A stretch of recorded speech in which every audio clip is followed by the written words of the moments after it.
ലക്ഷ്യബോധമില്ലാത്ത സകല പുരുഷന്മാരോടും ഉമ്മമാരോടും ഞാൻ പറയുന്നു, സകല ഉമ്മമാരും പെൺകുട്ടികൾക്ക് സപ്പോർട്ടാണ് ഈ വിഷയത്തിൽ.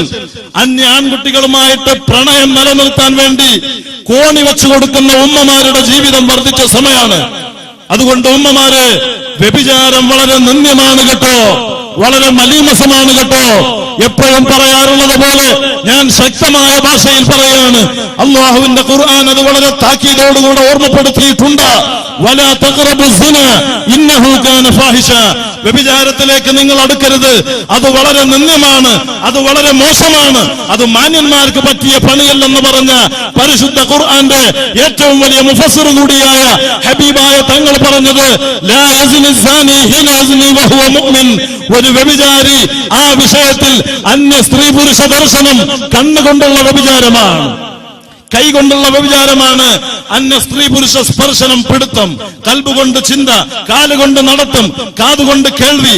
ഇങ്ങനെ ഈമാനില്ലാത്തവന്റെ അമൽ മഖ്ബൂലാകുമോ? ഈമാനില്ലാത്തവന്റെ അമൽ സ്വീകാര്യമാണോ? ഈമാനില്ലാത്തവൻ അല്ലാഹു കബൂലാക്കുമോ?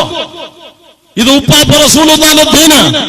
ഇത് നീ പ്രണയം നടിച്ചിട്ട് ഈ ദീനിനെ നീ കളങ്കപ്പെടുത്തിയാൽ നിന്നെ പിടിക്കുന്നൊരു സമയമുണ്ട്. ദുനിയാവില് നിന്നെ പാഠം പഠിപ്പിച്ചിട്ട് ഖബർക്ക് അങ്ങോട്ട് കൊണ്ടുപോകും. വളരെ സൂക്ഷിച്ചോ. ഇന്ന് പ്രമാണിമാര് ദീനീ വിഷയത്തിൽ നേതൃത്വം നൽകുന്ന ആളുകൾ വരെ ഒരു പെണ്ണിനെ സ്വന്തം മകളുണ്ടായിട്ട് ആ മകൾക്ക് വേണ്ടി ഒരു ചെറുക്കനെ നോക്കി വെച്ചാൽ നിക്കാഹ് നടക്കുന്നത് വർഷങ്ങൾ കഴിഞ്ഞിട്ടാകും, മാസങ്ങൾ കഴിഞ്ഞിട്ടാകും, ദിവസങ്ങൾ കഴിഞ്ഞിട്ടാകും. ഹലാലാകുന്നത് ഈ ഹലാലിന്റെ ബന്ധം വരുന്നതിന്റെ മുമ്പ് തന്നെ ഇവന്റെ മൊബൈൽ സ്വീകരിക്കാനും അവനുമായി സർക്കിറ്റ് അടിക്കാനും അനുവാദം കൊടുക്കുന്ന ഇസ്ലാമിന്റെ പേരിൽ പ്രവർത്തിക്കുന്ന എത്ര പ്രമാണിമാരുണ്ട്. അള്ളാഹു നിന്നെ വെറുതെ വിടൂല. ഇന്ന് മൊബൈല് കൊടുത്തിട്ടാ ഇന്നത്തെ ചടങ്ങ് നടക്കൽ. മൈലാഞ്ചി കല്യാണം എന്ന പേരിൽ, കല്യാണത്തിന്റെ പേരിൽ എന്തൊക്കെ പേക്കൂത്തുകളാണ് സമൂഹത്തിൽ നടന്നുകൊണ്ടിരിക്കുന്നത്. ഇപ്പൊ കാസർഗോഡുള്ള ഒരു പ്രത്യേക കല്യാണാണത്രേ മഞ്ഞ കല്യാണം. എവിടെ നിന്ന് കിട്ടിയതാണോ നിനക്കിത്? അള്ളാന്റെ ദീനിനെ നീ കളങ്കപ്പെടുത്തിയാൽ എത്രയോ വലിയ വലിയ മാരകമായ രോഗങ്ങളെ കൊണ്ട് ക്യാൻസർ പിടിപെട്ട ഒരു ചെറുപ്പക്കാരൻ സ്വകാര്യ വയത്തിൽ ക്യാൻസർ പിടിപെട്ട് എന്റെ മുമ്പിൽ വന്നു. കണ്ണിൽ നിന്ന് കണ്ണുനീരൊഴുകിയിട്ട് വറക്കുന്ന ചുണ്ടുകളോട്, വിതുമ്പുന്ന ഹൃദയത്തോട് ആ ചെറുപ്പക്കാരൻ എന്നോട് പറഞ്ഞു, വർഷങ്ങളായി എനിക്ക് രോഗം പിടിപെട്ടിട്ട് എന്റെ കുടുംബം മുഴുവനും എനിക്ക് വേണ്ടി ഉറക്കൊഴിഞ്ഞു മടുത്തു. എന്റെ ഉമ്മ നന്നായിട്ട് പരിചരിക്കലുണ്ട്, പക്ഷേ അവരുടെ വേദന ഞാൻ കണ്ടറിയാണ്. അവരുടെ വേദനയും വിഷമവും എനിക്ക് സഹിക്കാൻ കഴിയുന്നില്ല. എന്റെ ശരീരത്തിന്റെ വേദന അതിലും കഠിനമാണ്. ഒരു മുറുക്ക് വെള്ളം ചുണ്ടുണങ്ങി ദാഹം കൊണ്ട് ഞാൻ കുടിച്ചാൽ വയറ്റിൽ വെള്ളമെത്തിയാൽ ഉടൻ തന്നെ പുറത്തേക്ക് ഛർദിക്കും. എനിക്ക് രാത്രി കിടന്നാൽ ഉറക്കില്ല, ചുമ വന്നാൽ ചുമ നിൽക്കൂല, രാത്രിയായാൽ ശക്തമായ പനി വന്നിട്ട് ശരീരം മുഴുവനും വറക്കും. ഞാനൊരു വല്ലാത്ത നിലക്ക് വലിയ വിഷമത്തിലാണ്. അതുകൊണ്ട് ഞാൻ മരിക്കാൻ എന്ത് ചെയ്യണം?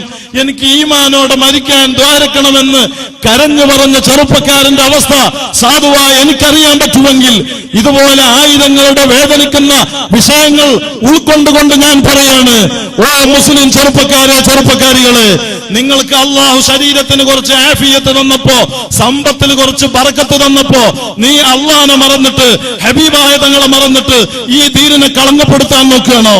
ആ ദീനിനെ നിന്റെ മകളെ കൊണ്ടോ നിന്റെ മകനെ കൊണ്ടോ നിന്നെ കൊണ്ടോ നീ വ്യഭിചാര വിഷയം, നീ ഹറാമിന്റെ സ്നേഹം, നീ വാട്സപ്പിന്റെ ദുരുപയോഗം, നീ ചാറ്റിങ്ങിന്റെ ദുരുപയോഗം നടത്തിയിട്ട് ഈ ദീന് കൊണ്ട് നീ കളിച്ചാൽ ആഖിറത്തെ കുറിച്ച് നീ ചിന്തിക്കണം. ഖബറിനെ കുറിച്ച് നിനക്ക് ബോധം വേണം. അല്ലാഹ് സഹായത്തിന് ചുമതലപ്പെടുത്തിയ നേതാവ് റഹ്മത്തുൽ ലിൽ ആലമീൻ സയ്യിദുനാ മുഹമ്മദുർ റസൂലുള്ളാഹി, ആ നേതാവുമായിട്ട് ബന്ധം സ്ഥാപിക്കാൻ, സ്നേഹം നിലനിർത്താൻ, ആ നേതാവിനെ കൊണ്ട് ദുനിയാവും ആഖിറവും രക്ഷപ്പെടാൻ ഈ പരിശുദ്ധമായ സ്വലാത്ത് മജ്ലിസിൽ എത്തിപ്പെട്ട സകല മുസ്ലിം സഹോദര സഹോദരിമാരോട് ഞാൻ പറയുന്നു, നിങ്ങൾ ഹറാമിന്റെ ബന്ധം സ്റ്റോപ്പ് ചെയ്യണം.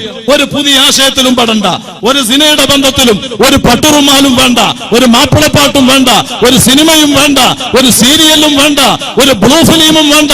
ഒരു ഹറാമിന്റെ ചലനങ്ങളും ഒരു ഹറാമിന്റെ ചിന്തയും ഒരു ഹറാമിന്റെ ജീവിത രീതിയും നമ്മുടെ ജീവിതത്തിൽ ഇനി ഉണ്ടാകൂല എന്ന് ഖൽബിൽ അസ്മ ചെയ്യാനുള്ള വേദിയാണ് ബായാറ് സ്വലാത്ത്. ഇവിടെ കുറെ പാട്ടുപാടി രസിപ്പിക്കാനല്ല, ഈ മുസ്ലിം ഉമ്മത്തിനെ നന്നാക്കാനുള്ള മജ്ലിസാണ്. അല്ലാഹു കബൂലാക്കി തരട്ടെ.